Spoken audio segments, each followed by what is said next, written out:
Miarabantsika tsy ariavindray tratra izao sabata maraina faina ambe folo volana novambra izao manona fahasoavan'ny tompo aminao ary mirary ny soa indrindra ho anao mba ho sabata mba mpitahina sy fahasoavana aza novozakeriny ny sabatan'io alohan'ny dirantsika ny amin'ny mofinaina dia vavakisika nay tsara indrindra mbola misaotra anao izay fa nomenao anjara indray ny amin'ny sabatanao misaotra tompo izay nytantana anay nandritra ny nenemaniny misaotra ihany koa fa asainao mitsahatra izay satria tianao mba hifantoka ny amin'ny zavatra hafa koatra ny zavatra ny tany ary ihany koa ahatsiaro fa zanakao sy avy aminao izay ary mahatsiaro ihany koa izay fa ilay zanakao ilay tokana dia efa maty ny solo anay koa dia manana fanantenana izahay fa raha ho avy tsy ho elany amin'ny raha lanitra ianao dia hiaraka aminao any amin'ilay lanitra vaovao sy tany vaovao izay dray ny teninao izay ankehitriny tompo dia amboleo zavatsoa anatinay tsirairay avy aminaran'i Jesosy amen. Lohateny mofonanantsika androany dia manao ray ilay tahaka ny firaisan'i Kristy amin'ray nalaina amin'ny Jaona 7:1-11 manao hoe ary tsy eo amin'izao tontolo izao intsony aho fa izy reto no hoeto amin'izao tontolo izao ary izao makany aminao ray masino tehirizo ireo amin'ny anaranao izay nomenao ahy mba ho iray ihany izy tahaka ny maha iray antsika amen. Aiza no ahitantsika ny fahadiovana sy ny fahatsaran-toetra ary ny fahamasinana izay antoka ny fiarovana antsika? Aiza no misy valan'ondry tsy azo ny ambodidirana manana tena voalamina izay hataon'ny fitaovana hiasanan'ny tompo?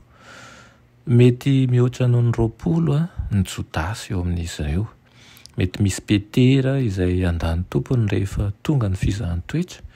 Mety ao koa ireo tahaka ny Jaona ilay tian'i Jesosy izay manana fanampo mety hanimba ny fiainan'ny hafa amin'ny fiantsoana hafa fa ny an-danitra ho famaliana azy ireo noho ny fitenenan'ny ratsy an'i Kristy sy ny fahamarinany kanefa ilay mpampianatra lehibe dia mitady ny fomba hanomezana lesona ho fanitsinan'ireo faharatsian'ireo. Tahaka izany koa no ataony amin'ny fiangonana ankehitriny. Asehony azy ireo fa mampidi-doza ny fitiavan-tena, mampidi-doza ny avinavina, mampidi-doza ihany koa ny fanandratantena rehetra, ny tsy finoana sy ny hevitra mibahana mialoha rehetra izay mitarika ho amin'ny fanoherana ny fahamarinana sy fialana amin'ilay tena fahazavana.